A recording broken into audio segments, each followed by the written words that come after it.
Hello student, welcome back to my channel. तो आज हम लोग क्लास 10 हिंदी क्षितिज भाग 2 के चैप्टर बाल गोविंद भगत, जिसके रचयिता है रामवृक्ष बेनीपुरी, ये सभी प्रश्न अभ्यास करने वाले हैं। हम ऑलरेडी पिछली वीडियो में इस चैप्टर का डिटेल 3D एनिमेशन के साथ एक्सप्लेनेशन कर चुके हैं। अगर आपने वो वीडियो नहीं देखा तो पहले वीडियो देख लीजिए, जिससे आपको इस चैप्टर के बारे में पता चलेगा, ये चैप्टर में क्या क्या हुआ है, स्टोरी क्या है, जिससे आपको प्रश्न के सभी आंसर समझ में आएंगे। तो चलिए बढ़ते हैं हमारे पहले प्रश्न से। खेती बाड़ी से जुड़े गृहस्थ बाल गोविंद भगत अपनी किन चारित्रिक विशेषताओं के कारण साधु कहलाते थे? उत्तर हो जाएगा कि बाल गोविंद भगत गृहस्थ होते हुए भी साधु जैसा जीवन जीते थे। वे कबीर के भक्त थे और उनके बताए मार्ग पर चलते थे।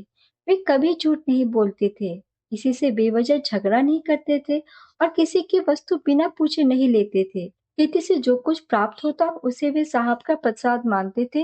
उनका जीवन सादगी, ईमानदारी, भक्ति और संतोष से भरा था। इन्हीं विशेषताओं के कारण लोग उन्हें साधु मानते थे। अगला प्रश्न है कि भगत के पुत्र वधु उन्हें अकेले क्यों नहीं छोड़ना चाहती थी? उत्तर है कि बाल गोविंद भगत के पुत्र वधु अपने पति की मृत्यु के बाद भी अपने ससुर को छोड़कर नहीं जाना चाहती थी। वो जानती थी कि भगत बूढ़े हो चुके हैं और उनकी देखभाल करने वाला कोई नहीं है।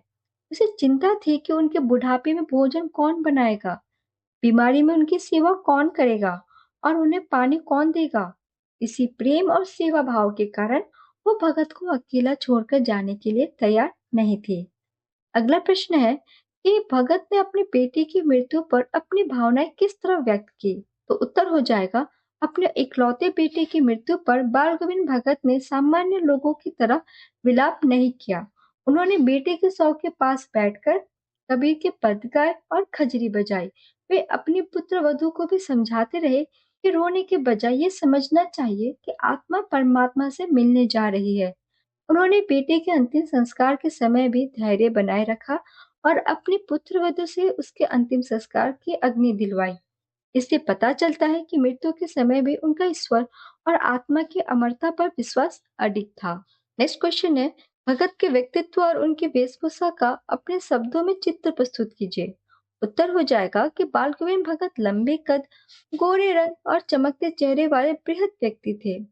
उनके बाल पूरी तरह सफेद हो चुके थे, पर उनका चेहरा तेजस्वी और शांत दिखता था। वे शरीर पर एक छोटी सी स्वच्छ धोती लपेटे रहते और गले में कंठी माला धारण करते थे। उनका पूरा व्यक्तित्व किसी सिद्ध साधु जैसा लगता था, जबकि स्वभाव से वे परिश्रमी किसान और सरल हृदय के इंसान थे।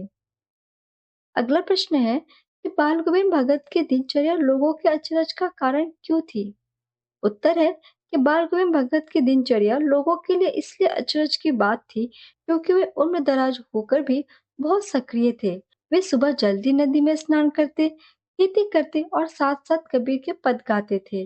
उनका जीवन मेहनत, भक्ति और नियमितता से भरा था।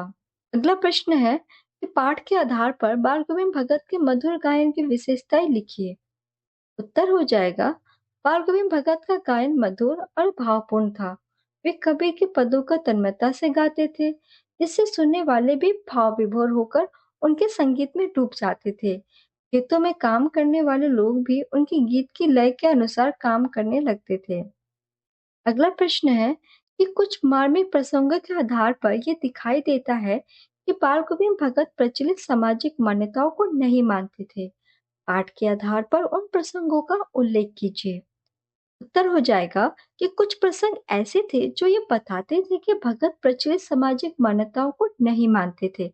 जैसे पहला प्रसंग है बेटे की मृत्यु का, जब रूढ़ि के अनुसार शोक मनाने के बजाय भगत ने गीत गाकर और नाचकर उस घटना को उत्सव की तरह लिया। दूसरा प्रसंग है पुत्र वधू के पुनर्विवाह का। उस समय की सामाजिक मान्यताओं के विरुद्ध जाकर उन्होंने अपनी विधवा पुत्र वधू को मायके भेजकर उसका दूसरा विवाह करवाया। दोनों ही घटनाएं दिखाती है कि भगत के लिए सत्य और व्यक्तित्व का हित समाज की रूढ़ियों से कहीं बड़ा था। अगला प्रश्न है कि धान की रोपाई के समय समूचे माहौल को भगत की स्वर लहरियां किस तरह चमत्कृत कर देती थी? इस माहौल का शब्द चित्र प्रस्तुत कीजिए। उत्तर हो जाएगा, बरसात के मौसम में जब मजदूर कीचड़ भरे खेतों में थके हारे धान रोप रहे होते, तभी भगत का मधुर गायन शुरू हो जाता। उनकी ऊंची तान आसमान में जा मिलती और नीची तान मिट्टी में समा जाती। इस लय को सुनकर मजदूरों के हाथ अपने आप उसी ताल में चलने लगते।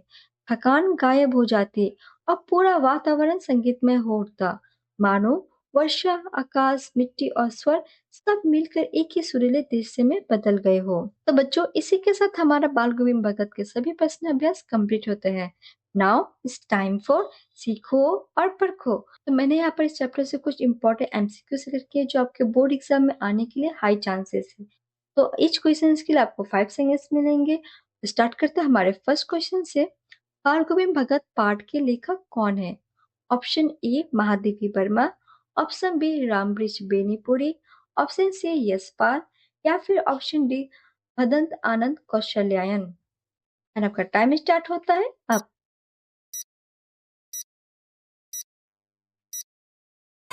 And right answer is option B Ramvriksh Benipuri. Next question है कि प्रस्तुत गद्यांश में किस माह का उल्लेख नहीं हुआ है? Option A Ashwin, option B Kartik, option C Phagun, या फिर ऑप्शन डी माघ। एंड आपका टाइम स्टार्ट होता है अब। And right answer is option A Ashwin. Next question है बाल गोविंद भगत गाते गाते मस्त हो जाते, सुरूर में आते, उत्तेजित हो उठते, से आप क्या समझते हैं? ऑप्शन ए जाड़े के कारण कांपने लगना, ऑप्शन बी संगीत के आनंद में डूब नहीं पाना, ऑप्शन सी साहब की प्रसन्नता के लिए गाना, या फिर ऑप्शन डी गाने की धुन में खुद की सुध बुध खो देना। और आपका टाइम स्टार्ट होता है अब।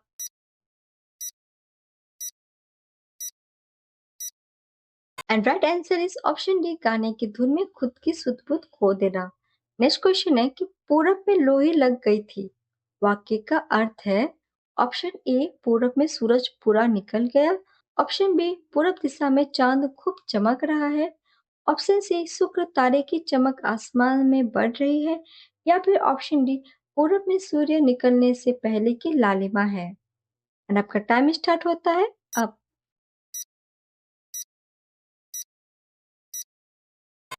And right answer is option D पूरब में सूर्य निकलने से पहले की लालिमा है।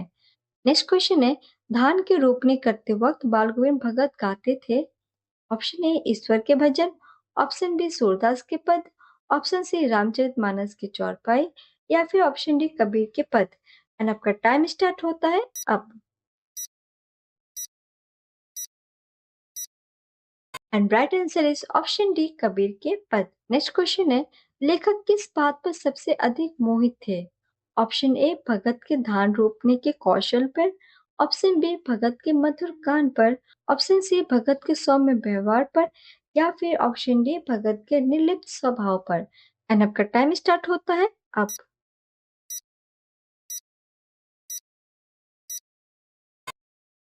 And right answer is option B भगत के मधुर गान पर। नेक्स्ट क्वेश्चन है किस घटना के आधार पर कहा जा सकता है कि बाल गोविंद भगत प्रचलित सामाजिक मान्यताओं को नहीं मानते थे? ऑप्शन ए जवान बेटी की मृत्यु पर पद गा रहे थे, ऑप्शन बी हर वर्ष गंगा स्नान के लिए जाते, ऑप्शन सी अपनी खेती बाड़ी स्वयं करते, या फिर ऑप्शन डी बेटे का क्रियाक्रम बहू से करवाया।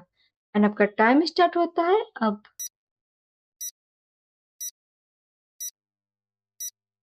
And right answer is option D बेटे का क्रियाक्रम बहू से करवाया। नेक्स्ट क्वेश्चन है कि भगत किस संत की परंपरा के अनुयायी थे? Option A Tulsidas, option B Surdas, option C Kabir, या फिर ऑप्शन डी रामानंद। तो बच्चों इस क्वेश्चन का आंसर आपको देना है, तो फटाफट से कमेंट में मुझे बताइए कि कौन सा ऑप्शन राइट है। इसी के साथ हमारा आज का वीडियो कंप्लीट होता है। मिलते हैं अगले वीडियो में एक न्यू चैप्टर के साथ। तब तक के लिए keep learning, keep growing, bye bye.